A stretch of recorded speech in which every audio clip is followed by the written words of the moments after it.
Salve pessoal, especialmente as turmas do segundo ano da Unidade Escolar Afonso Mafrense do município de Altos. Nesta aula, iremos corrigir a nossa primeira atividade avaliativa da parte 1 referente ao conteúdo de urbanização.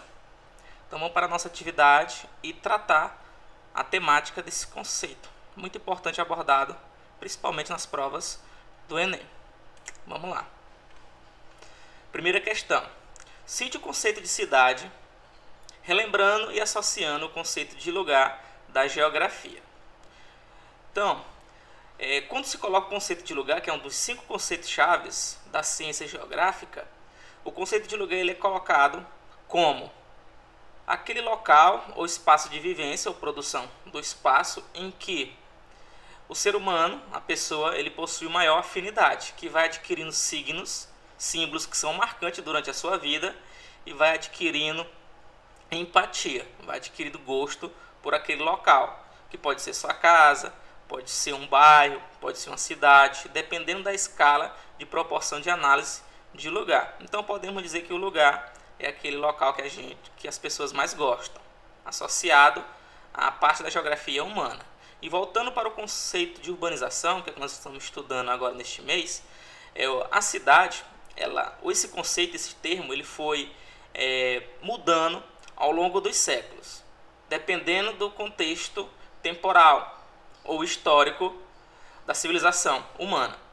Então, a cidade, pessoal, ele sempre vai abordar vários critérios, de acordo com o contexto, como eu falei anteriormente.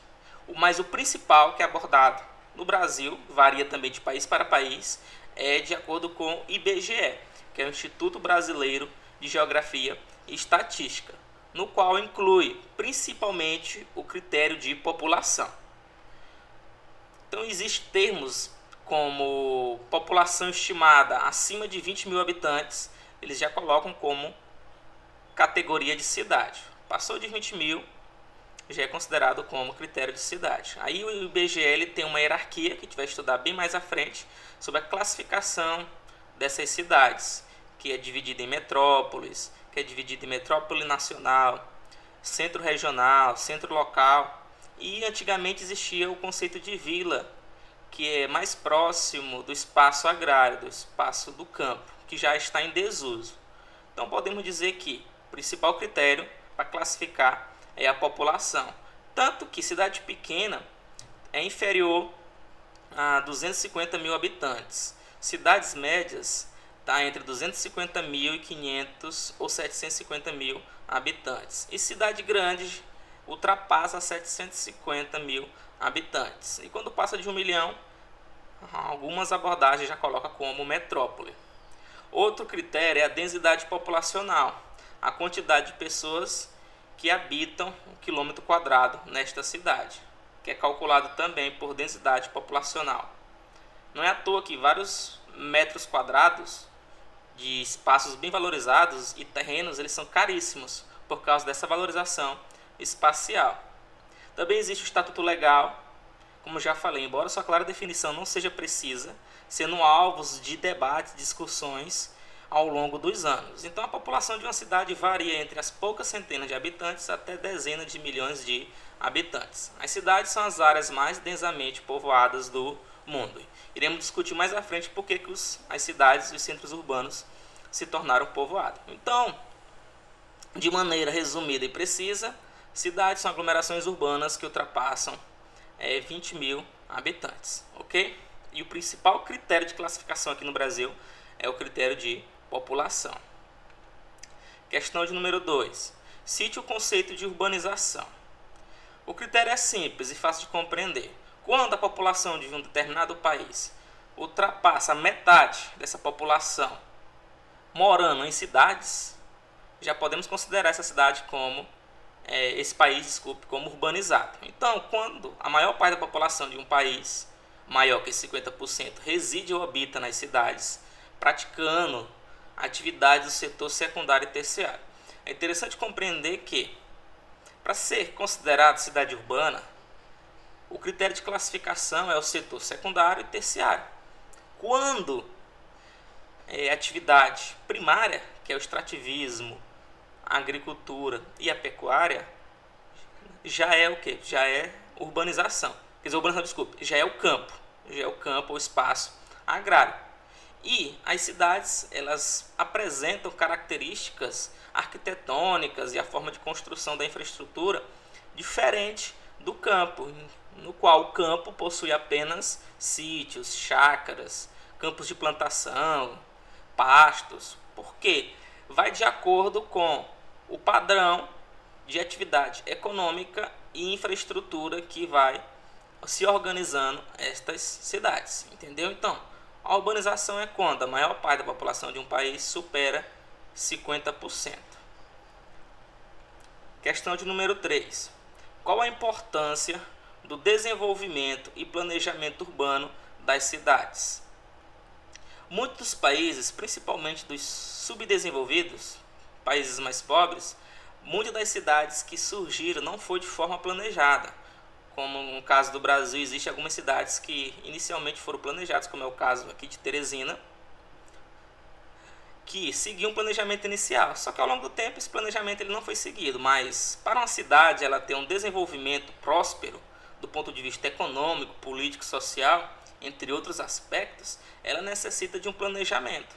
Então o planejamento urbano é trabalhar para o seu desenvolvimento sustentável e inteligente, que exige superar dificuldades em diversos campos de atuação, no campo político, social, econômico e ambiental, para a cidade adquirir uma estabilidade e um equilíbrio nesses campos de atuação, tanto no ponto de vista financeiro, como nos aspectos sociais, e principalmente também, faz parte da nossa área, em relação ao meio ambiente, em que seguir esse planejamento, esses critérios, de acordo com as características físico-ambientais e sociais dessa cidade, ela se torna próspera e desenvolvida. Caso contrário, ela vai sofrer os impactos econômicos, políticos, sociais e ambientais. Um exemplo que eu posso citar é quando, ao longo do século XX, quando ocorreu o processo de migração, para as regiões lá de São Paulo, a região do Rio de Janeiro, o processo de favelização se intensificou por causa de uma política do Estado brasileiro que não atendeu às necessidades da população mais humilde. Elas foram morando em espaços que não são apropriados para moradia, como é o caso das favelas. E alguns chegam a morar em cima de morros, causando eventualidades, acidentes e catástrofes, principalmente nos períodos chuvosos. Isso é um exemplo que eu citei, que o planejamento urbano das cidades é primordial para adquirir a sustentabilidade das mesmas, entendeu? Aí a partir daí criam-se leis, diretrizes, forma de atuação dos órgãos públicos para ampliar essa importância, para fazer com que a cidade se desenvolva e siga com as próprias pernas, tanto do campo de vista local, regional, e vai atraindo negócios ao longo do tempo, impulsionado através da ampliação da força e fazer com que a positividade econômica ela se consolide, melhor dizendo. Um exemplo, uma cidade que não possui pontes, ela está o quê? Ela está afadada à estagnação econômica, porque vai depender da travessia de forma de transporte já atrasadas, como é o caso de balsas ou casos de embarcações, que muitas delas são lentas e não possuem mobilidade tão ágil como a questão de uma ponte. É outro exemplo também que eu estou citando, entendeu? Questão de número 4. Comente a importância das revoluções industriais para o desenvolvimento das cidades.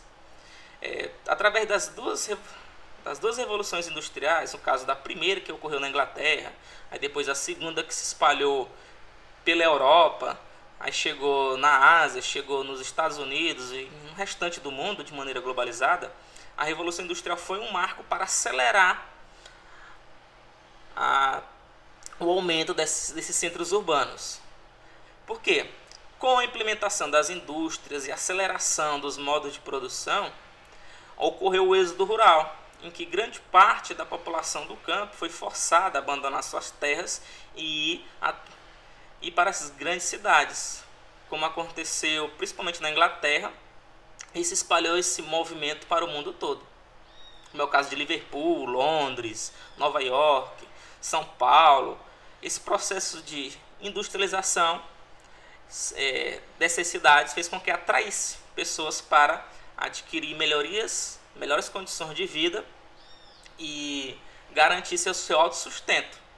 Então, impactou significativamente nas mudanças econômicas, sociais e políticas, com a modernização das formas de produção, mecanização e surgimento de fábricas e indústrias. O êxodo rural, como eu falei, foi impulsionado e essas migrações em massas migrações, né, aqui no plural, corrigindo aqui. As migrações em massa para os grandes centros urbanos se intensificaram, formando núcleos urbanos ao longo da Europa e se espalhou para o mundo todo. A cidade urbana se tornou centro de produção econômica a partir da Revolução Industrial. Além disso, a concentração populacional que ocorria como se padronizou na Inglaterra no início da Revolução Industrial, que são os cortiços, que não era interessante para a população morar longe, distante das fábricas. E essa concentração populacional dos operários, dos primeiros trabalhadores dessas indústrias e fábricas, tinha que ser bem próxima do centro dessas fábricas.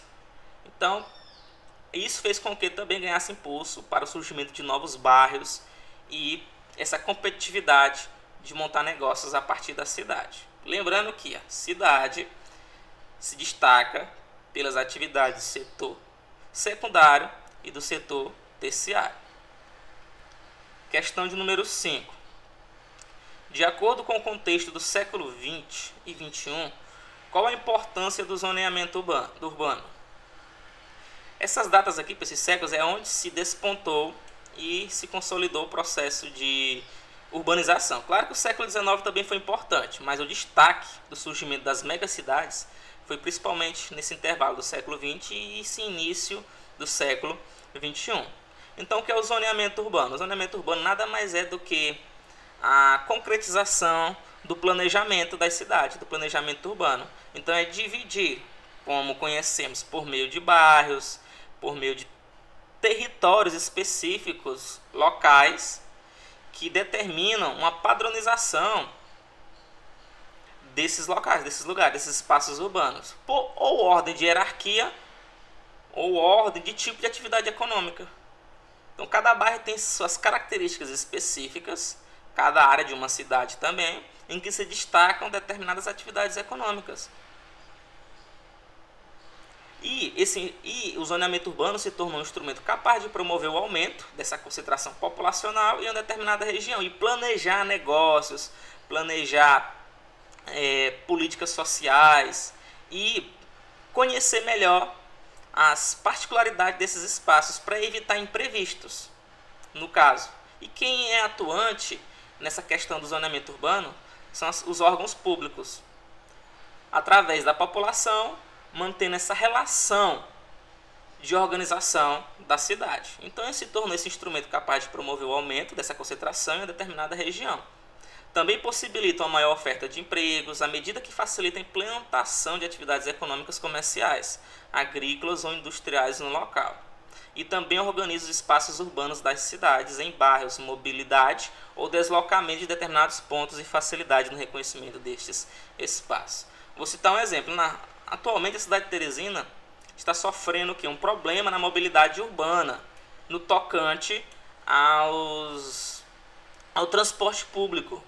Essa mobilidade, esse deslocamento não é ágil, não é rápido. As pessoas normalmente têm dificuldade de se locomover em bairros. Por quê? Porque, de acordo com o empresariado, como eles visam lucro,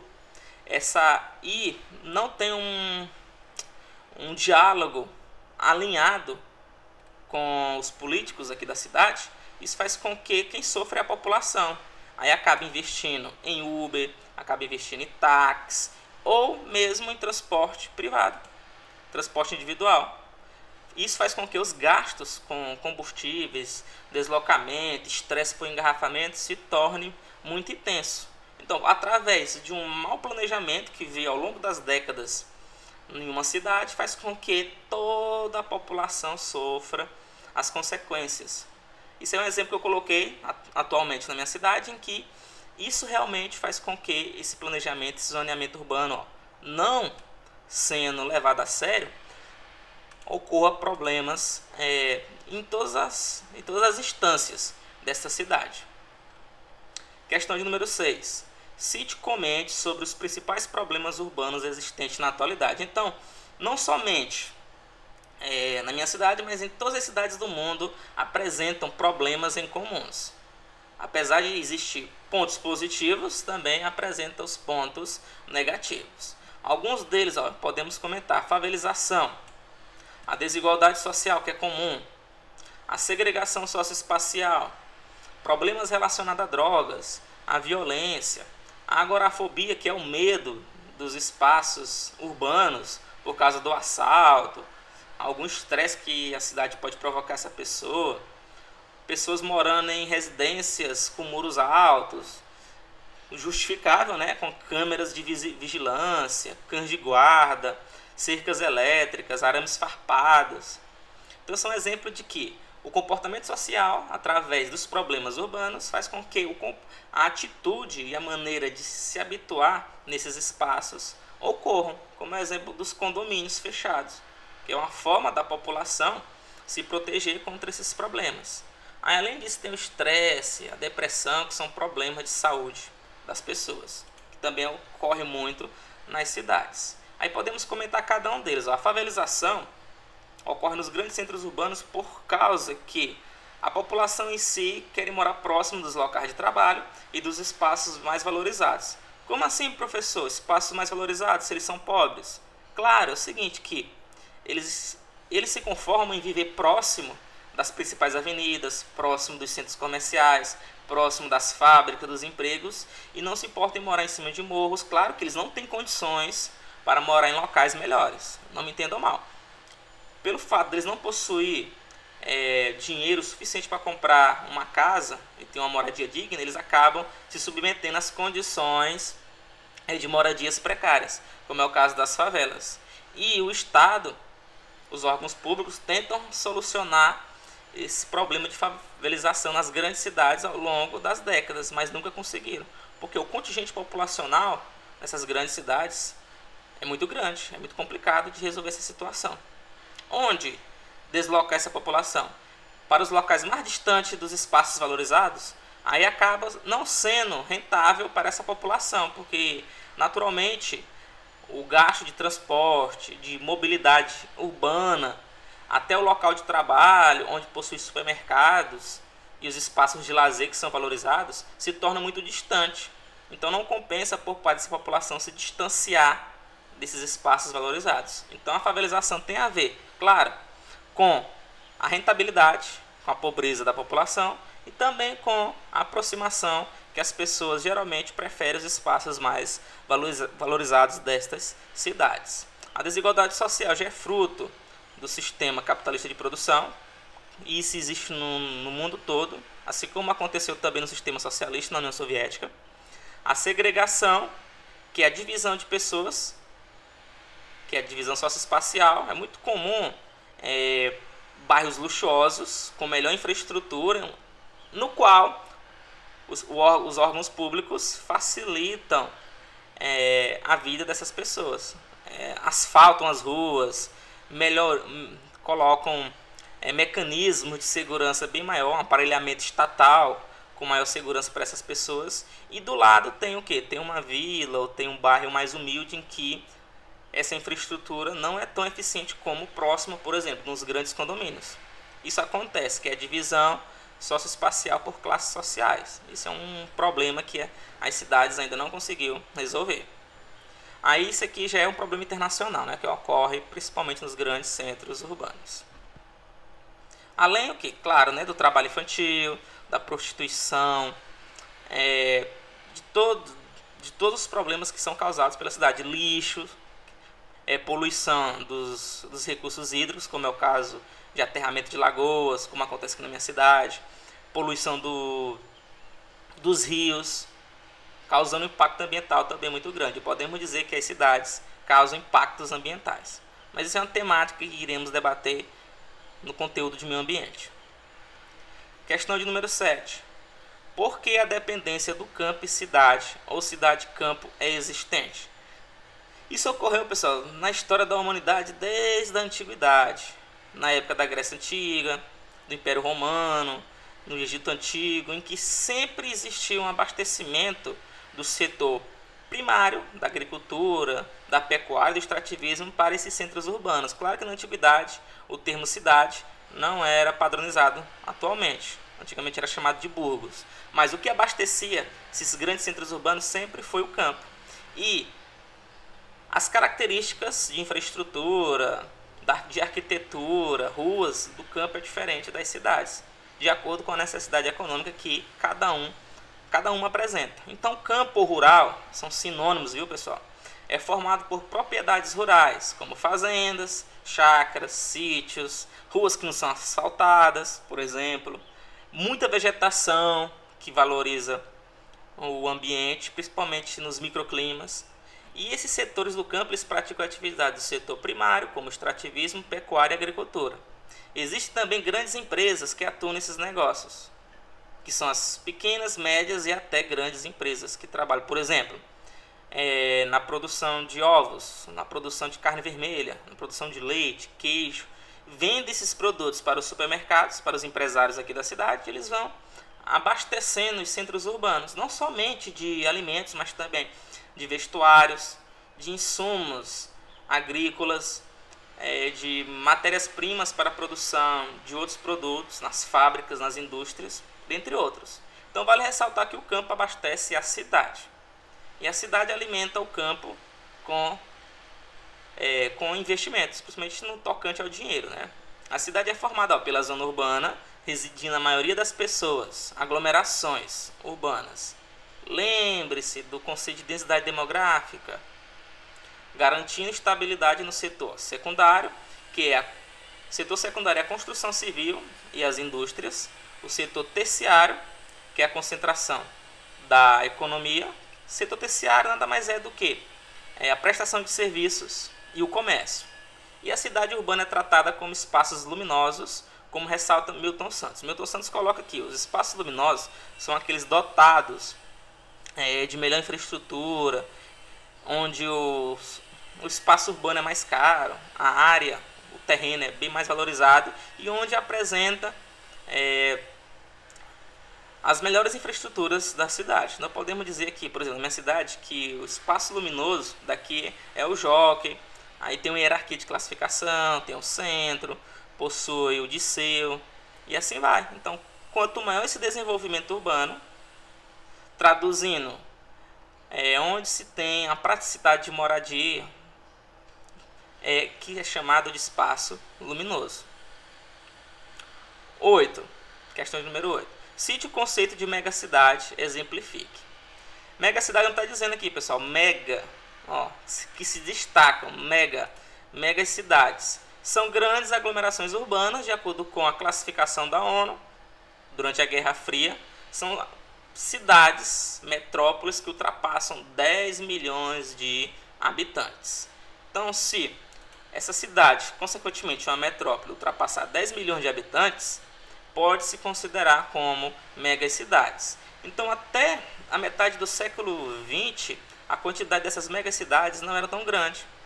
Se destacavam apenas casos de Tóquio no Japão, o caso de Nova York nos Estados Unidos. Aí ao longo do século XX, da metade do século XX, durante a Guerra Fria até os dias atuais, a quantidade de megacidades elas foram aumentando. Aí eu estou mostrando uma tabela para vocês das principais megacidades do mundo.